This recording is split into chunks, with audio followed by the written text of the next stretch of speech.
This is Michael Scully in Austin, Texas, conducting a telephone interview with Mark Wilson, who is at his home in Pittsburgh.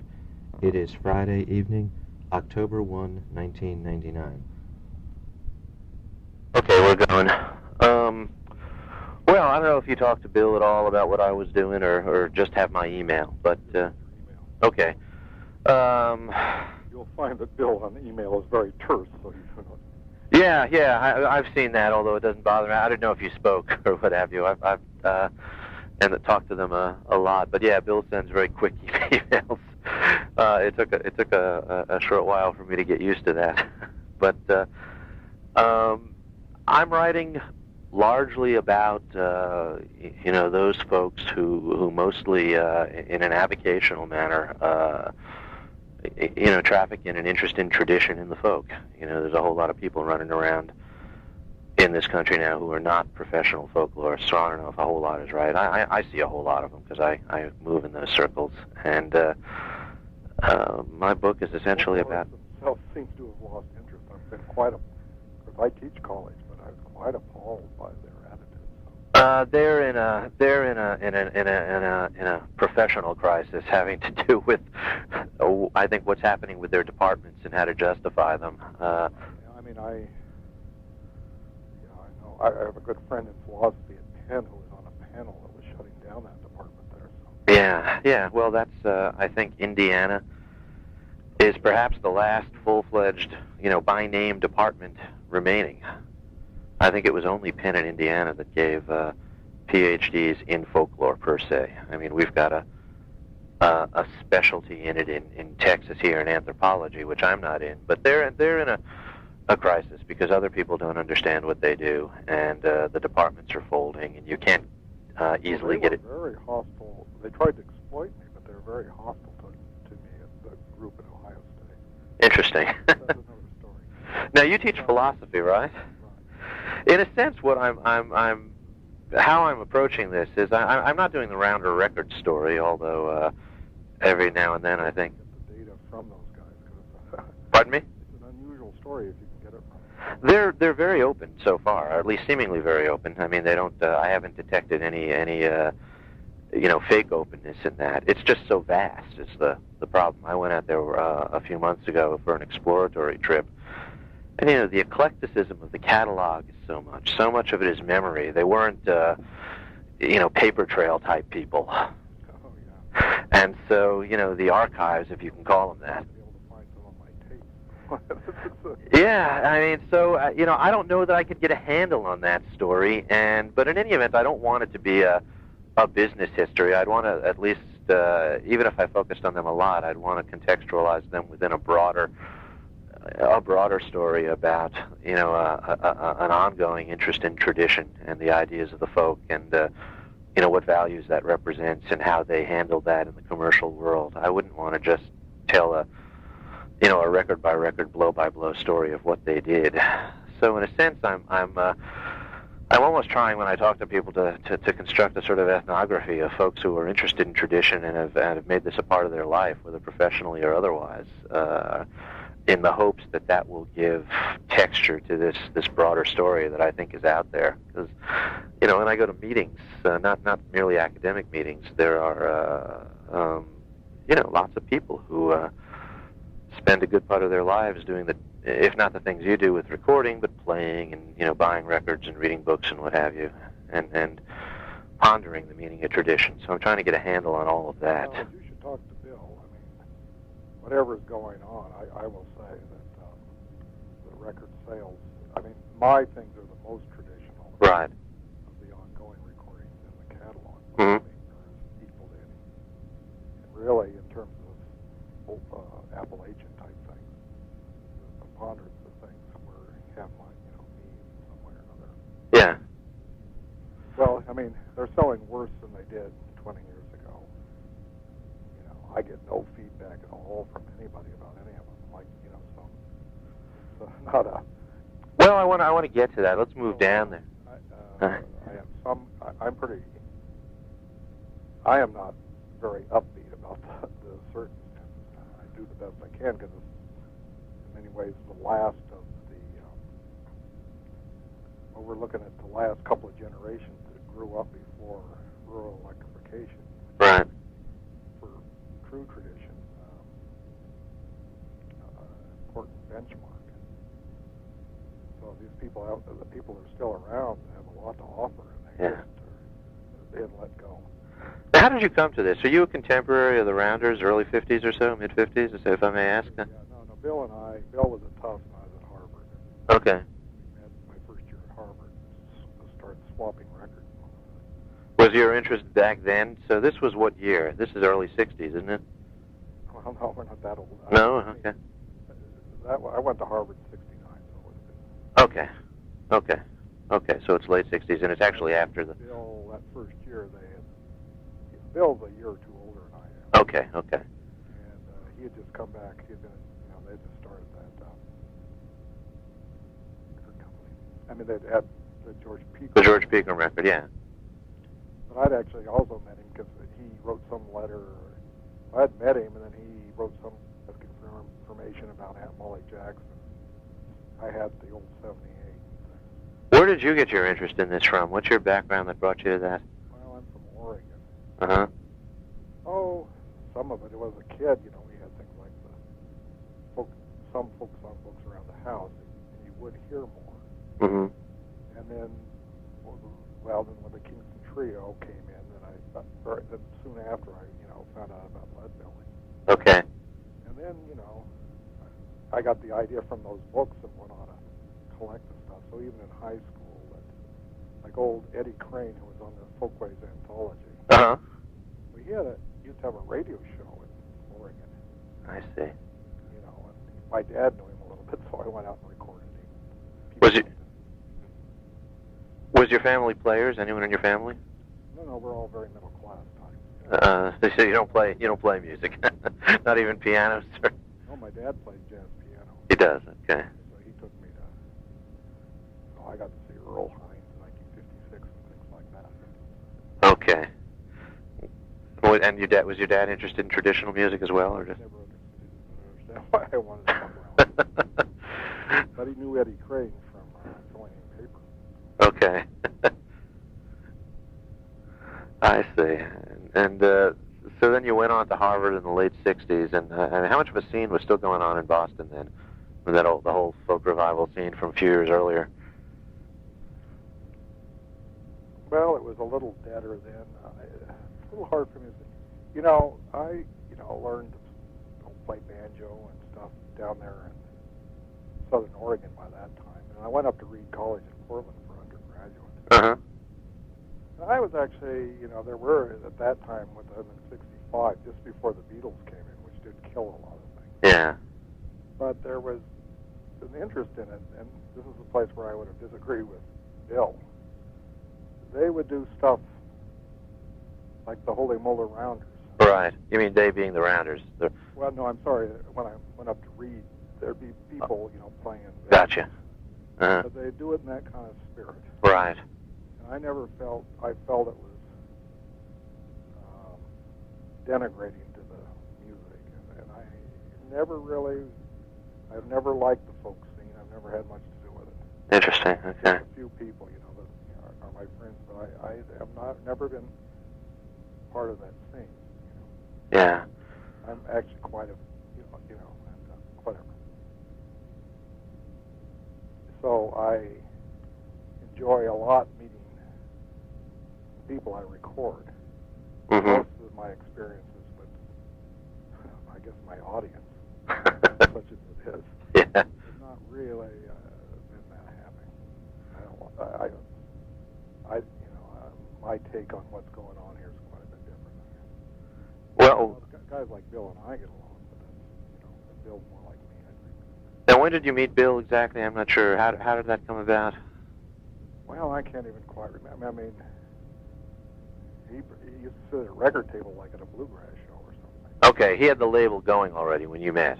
Yeah. Yeah, they've told me about taking their... I think so. The pig, or yeah. Yeah, they used to sell their first couple of records doing that. They'd take them to festivals and sell them. Did you used to go down to Union Grove by yourself or other festivals even before you met them? Did you travel around doing that? Well, I was living in the West. Okay. So pretty soon after, I went down to Union Grove, but of course that was a hateful thing. Uh-huh. Yeah, I mean, it was a Southern boys beer blast. Yeah, interesting. I've gotten different reactions to it. Marion Levy describes it that way, and Ken describes it with this incredible reverence. So I've been confused by the take on that. Marion described it just as you just did.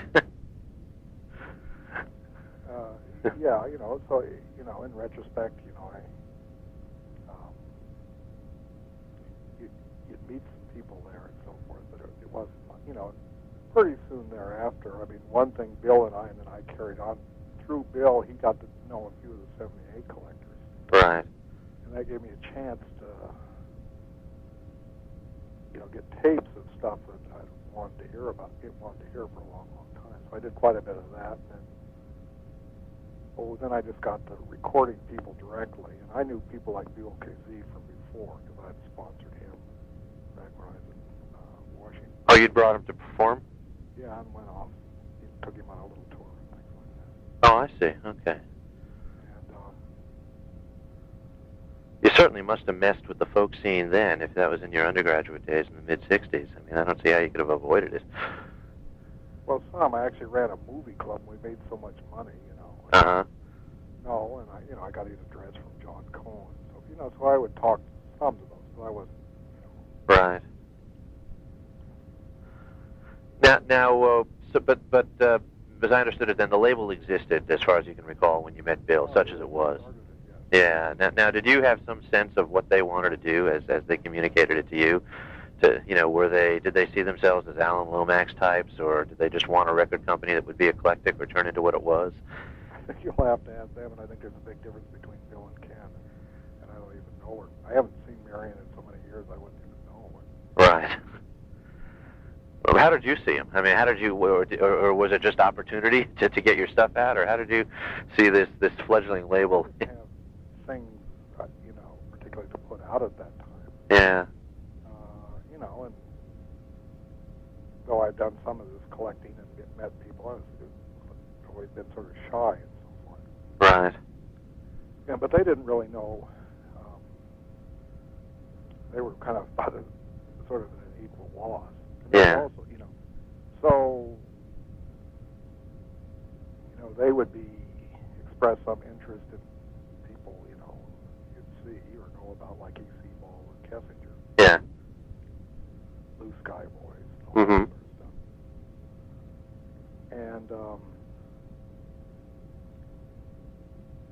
once, then they would, first they would go down, often it was Ken, and of course he was living in Ithaca, he wasn't involved. Right. Mm-hmm. And, well, fairly early on, then they started coming back with trying to make a few more records, and then I was, seeing Bill a fair amount in terms of, he had just had a lot of records from being a DJ. Yeah. So I would borrow him and tape him and would talk about stuff. And I can't quite remember, and then they would start working on things, but none of them were really writers, and I knew more about the music usually than they did. Yeah. So they went interviewed like Arvel Reed, who was Lloyd Alfred Reed's son. Mm-hmm. But then I wrote up the notes and so forth. Okay. And then, knew about the songs, what we knew about the songs.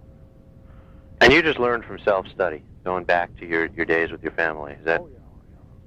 Used to go to the library, as a teenager, when I was in junior high, and read all the folk song books. Okay. And I had a lot of what records you could buy. I had, I see.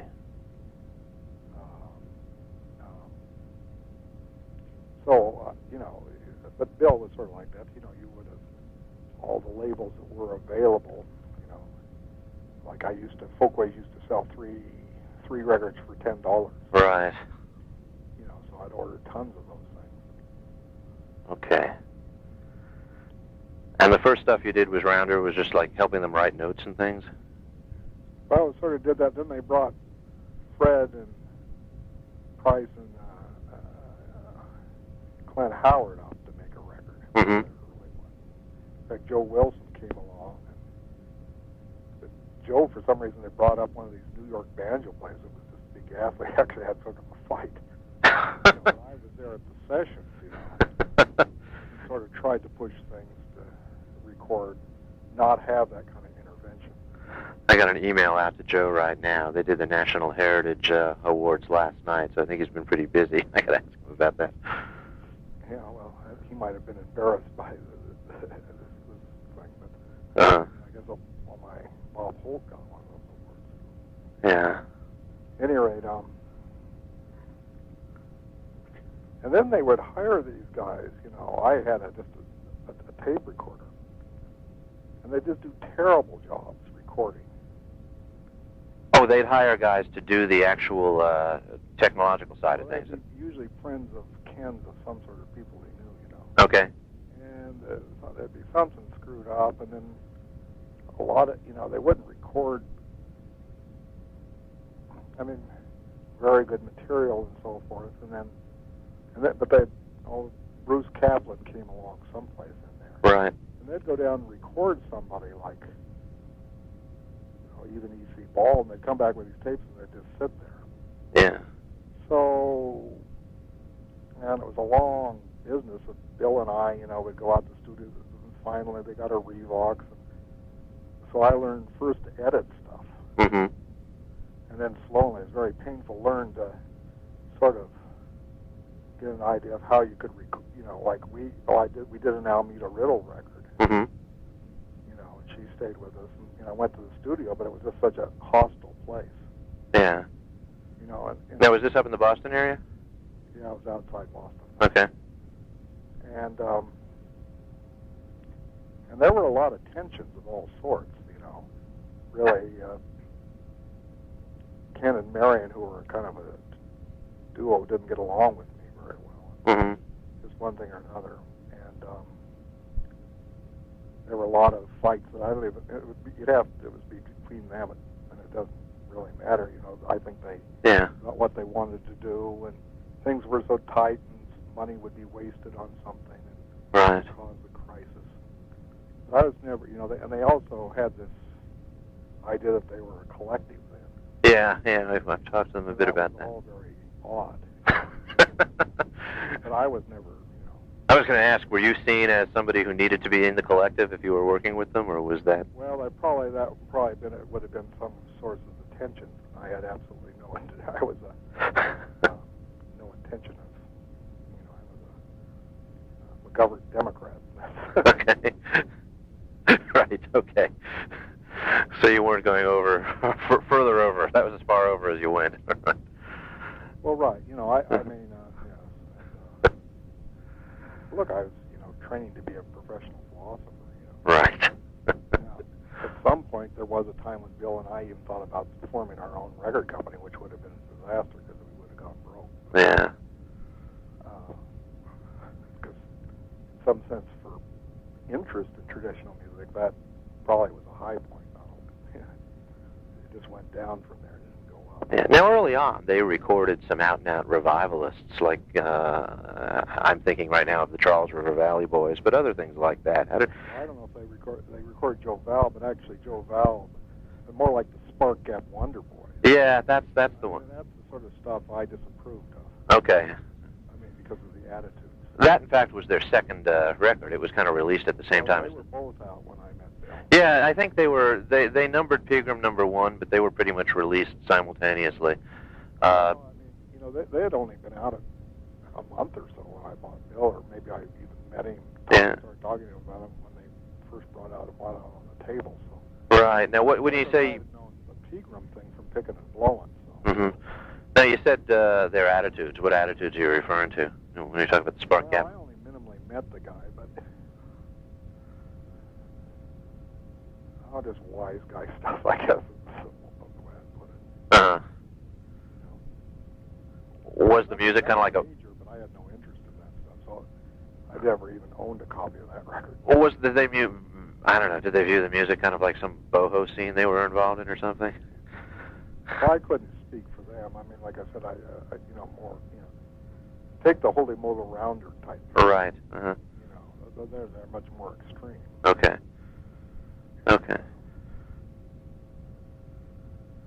Well, I don't know. I am suppose there's some sort of political.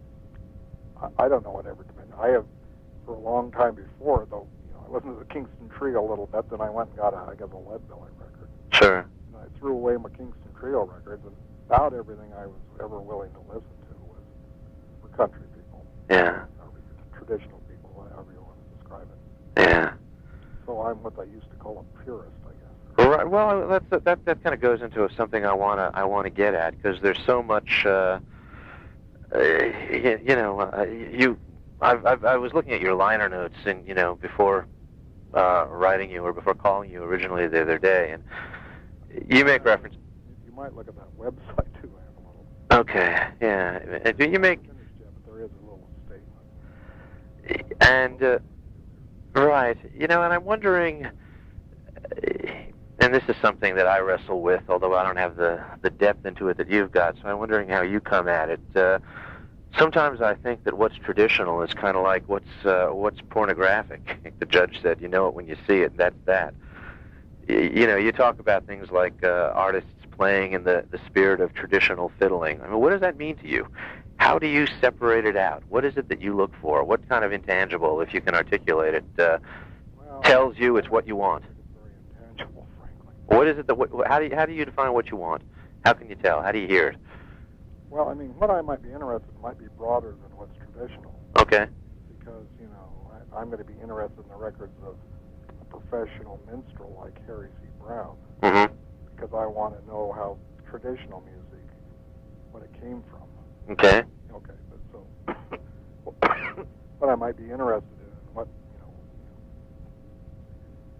Well, basically, I think that by and large, traditional music is handed down by essentially oral transmission within a local community. Okay. So when you write something, and I'm quoting here, I'm going to give you back some of your own language, because I really want to try and understand this, and this is in the Owen Chapman Walnut Gap notes, and you say that his own compositions are of striking originality, that in spite of their novelty completely adhere to the spirit of traditional fiddling. So we're talking about, it seems to me almost, we are talking about an intangible there, because you are talking about conceitedly songs that he has composed and that have some novelty to them, and yet they adhere to some spirit that is meaningful to you. What's that spirit in a song that this fellow has written? And I guess he hasn't written it to record it per se. He's written it to perform it for his own enjoyment. But well, on something like that, I mean, to some extent, maybe we're on the margins a little bit. Okay. But I could tell you, I mean, traditional fiddle playing. I mean, just okay. Let's put it this. Let's back up a little. Sure. American or all the fiddle players is a great art to traditional fiddle playing. Mm-hmm. These revivalists have 10 ears and they can't hear it. Okay. Apparently, even the best regarded of them, it's half the stuff that's left out. If you talk to Owen, mm-hmm. he'll tell you. I mean, he can. He'll show you all the little things he does in the tune. Or Roger Cooper. I mean, okay. Got some of that of Roger talking, down in those notes. Yeah. And so the easiest way to defend that is these guys put together and play fiddle to it with all that traditional art, with all their individuality, but that, to me, much deeper richness and much higher degree of technique, even. Yeah. And so that's really what I mean. Okay. Now, to some extent, after a point, I can't, though I come close, because I've gotten more and more angry over what's, I mean, there's quite a bit of flat-out exploitation going on with these fiddle players. These books by the Stacy Phillips on that Mel Bay, I had a grim experience with those guys. How is that? What's They tried to pirate a book, basically. Okay. But they certainly have pirated the tunes Okay. without acknowledgement. And what happens? These people that, I mean, the people allegedly interested in tradition, they buy the books. They get take little classes from people like Mr. Phillips. Mm-hmm. And they do not listen to traditional fiddling. So you get this bland crap. And it's also an exploitation of mountain people. And I was actually quite astounded by this mailbag. Here I am, upper middle class professor. Mm-hmm. And I find that these folk music people think that even with somebody like me, they can just take it. Yeah. You know, in the old days, the old Lomaxes would sue their pants off them. Right. I'm going to sue these people. I don't have the time or the money to worry about it. But what, you know, we're sort of digressing here, but what kind of attitudes of contempt, really, or, I mean, I don't know what, you know, they have all this stuff about traditional fiddling, but you just take stuff, appropriate stuff without credit. Right, I understand what you're saying, You know, and 9/10 of the money that is made in fiddling goes to people like Mr. Phillips. Yeah. Not like Owen gets anything. Sure. I mean, there's lots of tunes in that damn Phillips book that Owen wrote. Really? Anyway. Those charges have been running around this field for a long time, and weren't they leveled against Lomax himself? You know, a long time ago. He copyrighted all that stuff. Yeah. Nothing gets copyrighted in my name. Right. Right. Right. But you know, well, look, there's not enough money really to worry about in any of this stuff. It's Sure. people just scratching by to, you know, I make a better living, I'm sure. No, I'm sure you do. But I don't like the attitudes. Yeah. Unfortunately, you know, most of these guys are oblivious to it, or if they're not totally oblivious, somebody like Roger, they just kind of shrug their shoulders. Now, you seem to take pains, I think, to point out in your notes. You spend a lot of time talking about the artist's family, the backgrounds of the musicians, the community from which they come. Why not just present the tunes? I mean, it seems that you're really making an effort to satisfy a yearning for something beyond the music itself, which I guess you feel. I'm wondering if you're doing that or what you think about that. Why do you write those notes the way you do? They're long, they're nice to read, but they really kind of create a worldview, I think. Well, that's what I'm trying to do. Of course, I mainly try to, if I possibly can, do these interviews. Mm-hmm. And I don't do them raw. I mean, I do a lot of editing, as you can tell. Yeah. But it's all pretty much, you know, I try to make it like a regional short story or something. Sure. Well, what's the worldview you want? I mean, I think the more I can not impose my own. Mm-hmm. I mean, I'll ask questions that might be a question I might want to have. Okay. But I want them to speak for themselves, and do not give a sentimental portrait of what goes on with these people, because their own lives, their real lives, are much more interesting. Right. And I feel that. I mean, so I talk about it in the veiled fashion there. I had a lot of trouble with, like, say, the way John Cohen would present, like, Roscoe Holcomb. Mm-hmm. You know, where you're painting a picture, sort of like because you want to make something like an FSA photograph or something. Yeah. Okay. And but the important person is Roscoe, who was a funny guy, good sense of humor. Now, when you say present, are you talking about the total package? I mean, the photographs he would take, the way in which he'd do the notes. Roscoe said to me, you know, why do these guys always come and put me behind my back of my barn? Uh-huh. Yeah.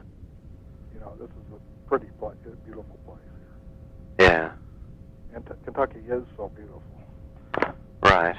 You know, and so, of course, you know, anything you do, you shape a package, but the more I can do it without intentionally falsifying, the more I can let them speak, you know, on their own terms and in a positive way, and then I'm doing a lot for the dignity of the music. and the dignity of these people are just wonderful people. They have funny stories to tell. Yeah. Or not so funny always, but and I always let them read through it, make sure it sounds like them, and so forth. So the biggest comments, like after Buddy came out and Roger Cooper was up in Ohio, he came back home and his mother said, "Well, Buddy's record's finally out." After Buddy had died, Yeah. and she said there are all these notes, and Roger said, I asked her what will I like? It was just like Buddy talking. And that's what that's the more you can come close to that ideal, that's what I was after. So, but you can, of course. I mean, there is a lot. I mean, you must know that there's a lot about the locale, the geographic locale, or family heritage. I mean, does it all come from the artist, or do you kind of elicit that through questionings? Obviously questions can shape the answers.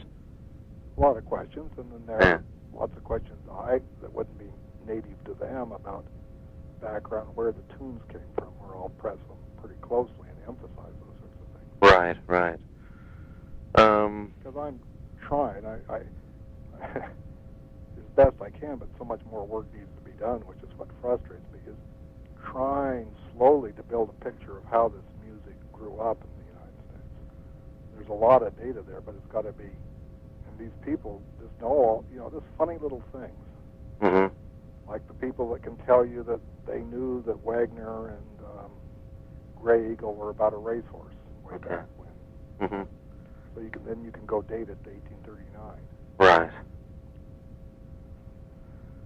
What's something that struck me that's unrelated to your work, but it just struck me. I was reading. Have you ever seen this oral history of Mance Lipscomb in his own words? I forget the name of the author that did it. I haven't read it. Yeah, I mean it's a full-length book, which is pretty much Lipscomb talking. The guy got God knows, I don't know how many hours of tape, and of course it's edited, but except for short introductions to each chapter, it's all in Lipscomb's words. And one thing he said, and it wasn't emphasized, but it stressed the way a presenter can shape the image of somebody. He said he saw Chris Strachwitz went down, and he was with Mac McCormick, and they recorded what became Lipscomb's first album. And Lipscomb describes himself as very divorced from what was really going on. These people wanted him to play some songs into the tape recorder, and they gave him $50 or $100 or something initially, and I think he got more later on. But then he says, I got the record in the mail, and it was months later, but he did get several records in the mail, and he looked at the cover, and it said Mance Lipscomb, Texas Sharecropper, and he said, I didn't know what a sharecropper was. I was a farmer. I always thought I was just a farmer. I had to go find out what that word meant, and I never told him I was a sharecropper. I was a farmer. And, it was clearly a word placed on him by somebody else, and it conveys a whole other picture than just farmer.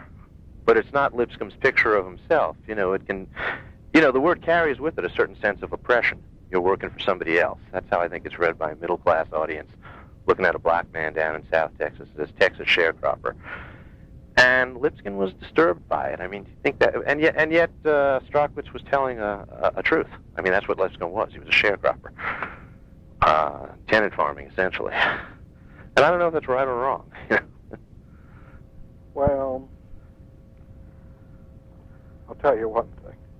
You make little errors, and I would do the same thing many times of that nature. Mm-hmm. And some people will get after me using rather highfalutin language, but that's the way I naturally write, the way, to some extent, the way I talk. Right. And I've actually talked with people like Roger about this. Mm-hmm.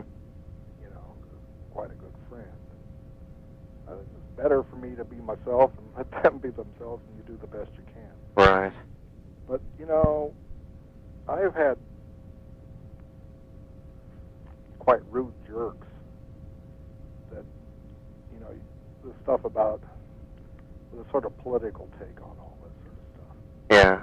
And that was very much, well, I'll tell you about those people back in Ohio State.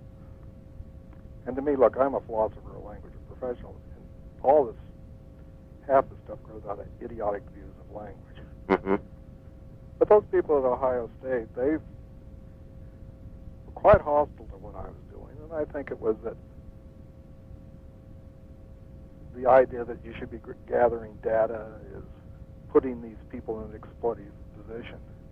So they don't do that anymore. But they were very excited about a project of going to Dublin, Ohio, which is a rich suburb of Columbus, and interviewing people that attended the Dublin Irish Festival Mm-hmm. about their attitudes towards Irish things. Okay. Meanwhile, out in the countryside, there are old things like old fiddlers that still have very valuable stories to tell. You know. Yeah. And actually, I even had, for one reason, they're sort of contemptuous of dealing with those people. Now, if I make mistakes or whatever, or if Chris Strakowitz makes a mistake by putting that term on Mads Lipscomb, and the alternative is letting Mads Lipscomb go to his grave unnoticed, Right. I'll choose the first anything. Sure. And the irony, of course, is that, as I said, Chris's word was a correct description of what Lipscomb was, but it didn't conform to his self-image. He just didn't want to think of himself that way, or didn't know what it meant, is really what comes across. Yeah, and I wouldn't be surprised with somebody like, I actually met Lipscomb once years ago. Mm-hmm. I wouldn't be surprised if more not knowing what the big word means and feeling uncomfortable. Oh, he was pretty clear about that. He had no idea what it meant. He had to go ask around what it was, yeah. He just said, I was a farmer.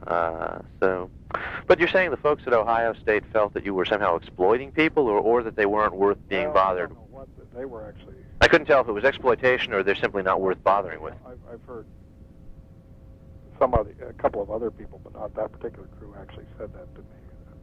That it's exploitation? The dean objected to the term folk song collector, which is not one I use, but I don't think record producers are very happy either. Uh-huh.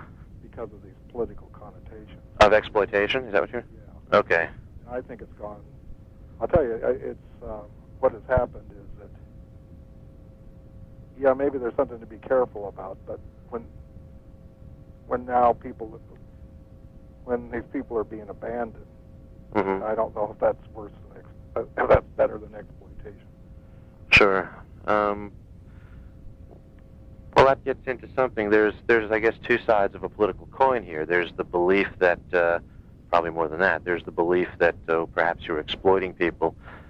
There's the other side of the coin that, this is something Archie Green has talked to me about at length, because he really believes it, that the mere activity of recording people and putting out this music is a political act, in that you're advancing, cultural pluralism, that sort of thing. I mean, do you buy into that as well? Do you see yourself as engaged in... Give a damn about politics one way or another. Okay. You don't see yourself as engaged in a political process. Any longer I'm a governed Democrat. I'm a Democrat. Some of them, some of my people are more radical than me, and a lot of them are more conservative. Right. And we'll talk about politics straight on, and that's it. Yeah, so this is not a political project to you. This is a musical project. Yeah. I question that. Politics and something about, but basically it's musical, and Mm-hmm. When things work right, then it's a lot of fun. Yeah. Do you have the slightest idea who the audience for your records is and if it's changed over the years? Well, Bill's the best one to ask about that. In fact, the more you can find out from him, You want to hear it? well, whenever you write an opera. Yeah. No, and now I've taken some fight where I am trying to see if we can. I think Rounder is particularly in a ill place to do this, given the way they work. I mean, I have no contact with the publicity department. So these records really do get lost. Right.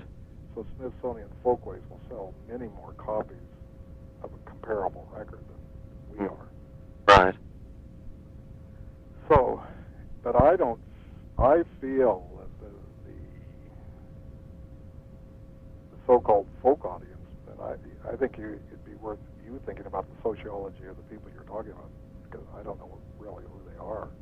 Oh, I'd love to get at that. I really do want to get at some of that. But I have a couple of friends like this Carrie Blesh and so forth, who might be an interesting fellow to talk to. All right. Who's much more into this sort of cliff top and the string band scene, and has a little. Mm-hmm. Let's come back to that, because at the end I do want to ask you about other people. Insofar as I can see, because he got things he would show me and stuff I might observe, that whole world is basically getting caught up with this Bruce Molsky and people like that. The what? I didn't. Caught up with what? What's this guy's name? Bruce Molsky, or you know what I mean? He's on Rounder. I'm drawing a blank on it entirely. So somehow there's a vague familiarity there, but I'm not sure what you're talking about. He has several records on Rounder that are revivalist fiddle playing. Okay, all right. Bruce Molsky, that one's gone by me. Boy, there's a bunch of, really most of the records Rounder is putting out in an old-time setting are revivalists. Yeah, I think that's true. And they're 2 to 1, there's what I put out, and once in a while Bob Carlin puts out something. Right. Or Hartford, Hartford is another example. Yeah.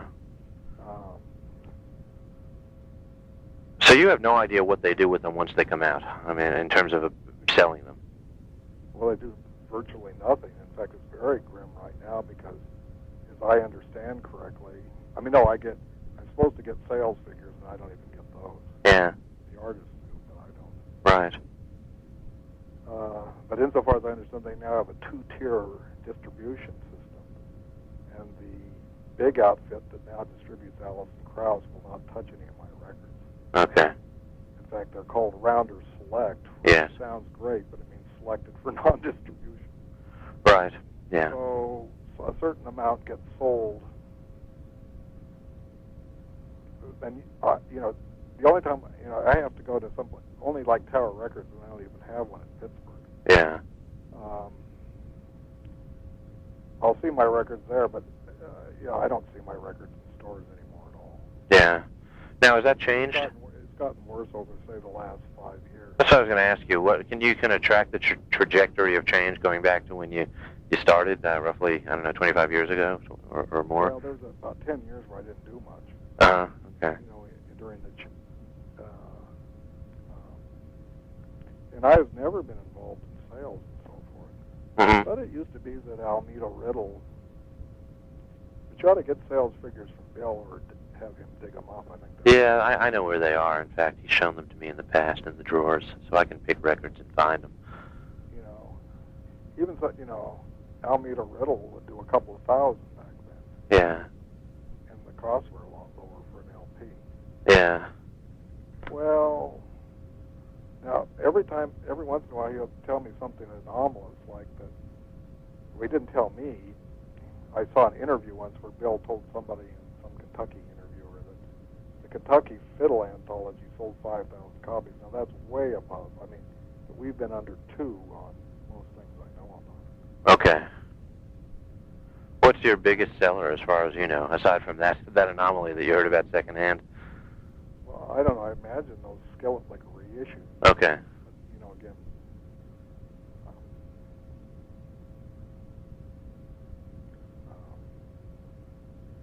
this Kentucky banjo thing I just did, they were talking about. I only hear about these things inadvertently, that they were going to need to reprint the jackets, and they needed something for me. And well, that meant they would have hit 2,000 fairly quickly. Okay, that's what they do as an initial run? I think so, but, again... Yeah. Sort of... But, But you don't even talk to them about targets audiences, or anything of that nature? Except when I'll go through Boston for a philosophy convention or somewhere, I don't talk to them at all. Right, okay. I get terse little emails from Bill.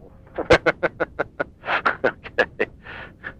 And I just put the records together myself and mail them in. Yeah, I gathered that much. Do you talk about the projects ahead of time?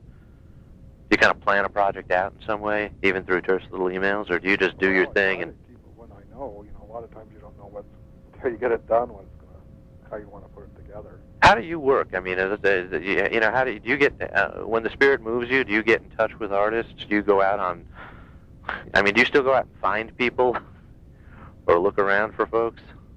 How do you? Yeah, but usually, you try to get to know somebody, and offer a contact, and once you get one or two people, then you can go from there. And it was a lot easier when I was in Columbus because I could get down to Kentucky in 4 hours. Okay. Or actually less than that. Right. So, and then John Harrod, who I'd known through Gus, he knew a lot of people, but then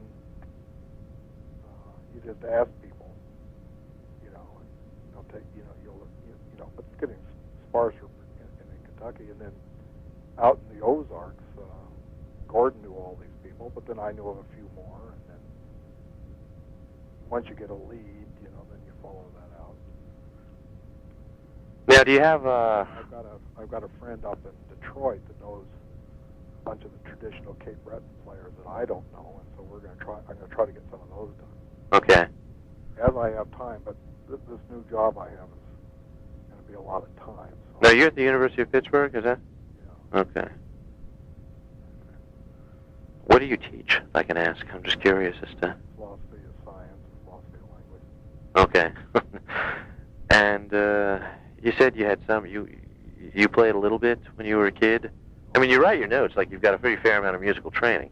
Oh, no, I actually play tolerably well. Okay. Okay. All right. I mean, that seemed to come clear there. I'm conceited, but I'm okay. Okay. Now, what's the attitude of your performers to what you're doing? I mean, I know there's going to be a lot of variation, but do people get excited about having a record, or do they ask who it's going to sell to, or am I going to see checks or anything of that nature? I always tell them everything I can about the money is usually pretty grim news. Right. Don't go buy a swimming pool. Yeah, sure. But it's actually easier now than it was 20 years ago. Mm-hmm. Occasionally you meet people that are afraid of exploitation, but back, even when I was a kid in high school, because of Joan Baez's and so forth, there was a lot of fear of exploitation. Okay. So that's very good people who would not record. You mean because they thought they'd have their art perverted? Is that? They'd be ripped off. Okay. So a lot of people will do nothing rather than... the complex of attitudes about why people don't want to record would be a big story in itself. Does it go the other way? Are there people who are really eager to record and think they're going to start playing clubs in New York City? Well, not so much anymore. Okay. But people will get disappointed no matter how much you tell them. And the record sales are just abysmally bad. Yeah. And I tell you, they don't understand things like folk festivals will hire people, again, like this Bruce Molsky, Uh-huh. to play in this festival in Kentucky when somebody, a much greater fiddler from whom maybe Molsky's even learned some tune, lives 20 miles from there. Right. Right. Do you follow at all the publications like Bluegrass Unlimited, Old Time Herald, Sing Out, places where your records do tend to at least get reviewed?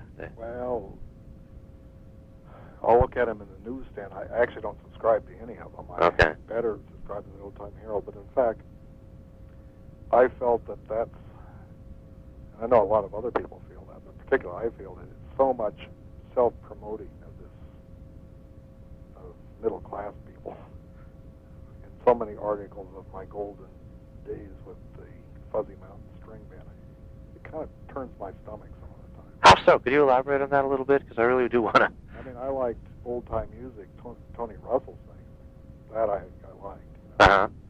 And I kind of like this one that's on the web out of England, the musical tradition. Uh-huh. I've seen Tony I Russell. think there's a lot of... it's kind of hard. I mean, one thing, I guess, about country people and their attitudes towards music that I find healthy is it's much more modest, or even if people are proud of how good a fiddler they are. not performance. They don't think of themselves as artists. Right. And of course, the more you start putting people up on stages and things and think of themselves as performing like that, then those attitudes start coming in. And I get bored with it. I don't like that kind of... I like the guy like Joe Cormier that just wants to sit in the corner and play the fiddle for a dance. Yeah, that's what I guess. I mean, even I think a lot of the rounder artists nowadays that are considered to be traditional artists are really performers. You know, they do a lot of Zydeco work, and that gets written up as, but all these guys are pros.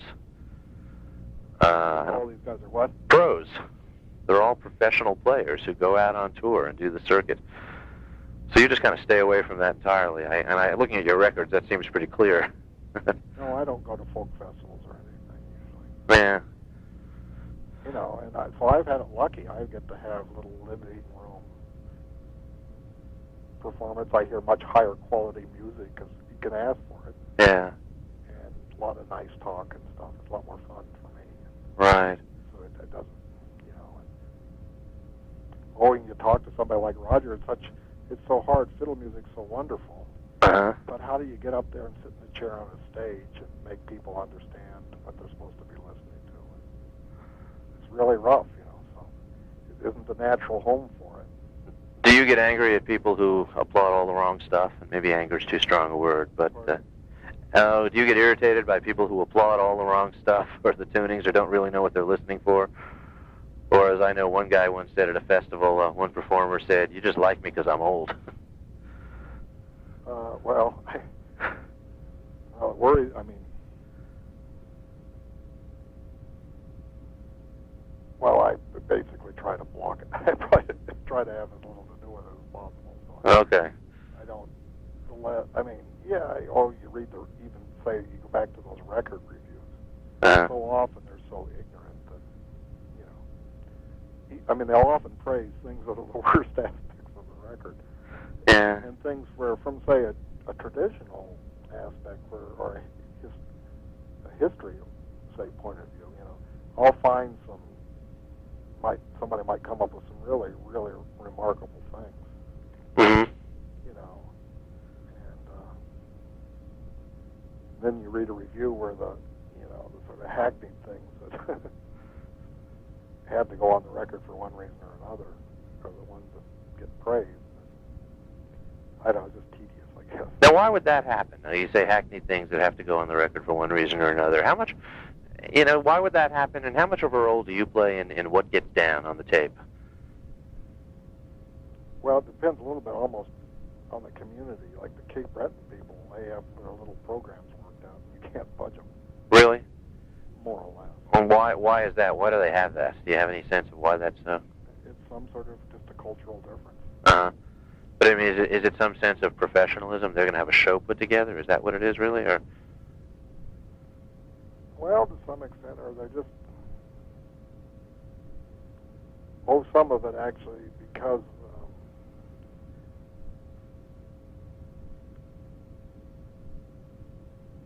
well, some of it is just not...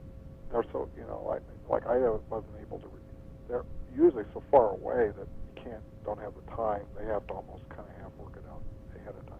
Uh-huh. Some of it, they have their things planned and so forth, and they're more neurotic about rehearsing. Okay. And so when you do set something up, they will have rehearsed for some months beforehand. Okay. So it's pretty much set. There are probably a lot of factors, but I suppose that's the dominant one, but they're just sort of cultural things. But that troubles you a bit? I mean, you'd prefer to have it differently? Well, I could get more historically valuable things. Sure. More flexible. Sure. Like I recorded Donald Angus Beaton, but he insisted on doing it with his son and planning his program. Uh-huh. And we did a record. Actually, I sneakily just recorded him on one track so he could be heard. Sure. Uh-huh. But that night, we were talking, and I had met him a number of times before. Talking to him about playing the old high bass way, where they Uh-huh. Oh, you like that sort of stuff? Of course, I had conveyed this message many times before. And we went to a dance after we recorded the thing. And he got up and said, well, I'm going to play this one for Mark. And man alive, if I could have had that music.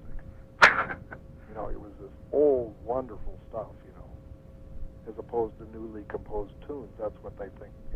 But it's just like, there's always a barrier, where because their audience asks for Orange Blossom Special, a lot of fiddlers, that's what they think's got to go on a record. So Sure. you got to talk them out of that. Right. I was going to ask, do you think in terms of even in the style of play that actual folk revival influences have changed the music that you're able to get from some people? Kind of 60s folk music, has it kind of infiltrated what you might find among, genuine old-time players? Infiltrates what you might find, but I stay away from it. Mm-hmm. Can you avoid it sometimes? Sometimes does it just become a part of the repertoire, a part of the style? Because people hear it on the radio, they hear it at players, they hear it at festivals they might happen to go to? Right. Well, it's one reason why, the thing that's really changed is vocal music. So now it's pretty hard to, the generation of actually old ballad singers where they'd sing, like Nimrod Workman used to do, he'd sing to miners on the lunch break, sitting on the railroad track. Yeah, I don't think that exists too much anymore. So, it was kind of sad. I found a lady kind of who was a little funny, and she sang these little snatches that were kind of garbled, a very strange version of Gypsy Laddie. Uh-huh. Some version I never heard.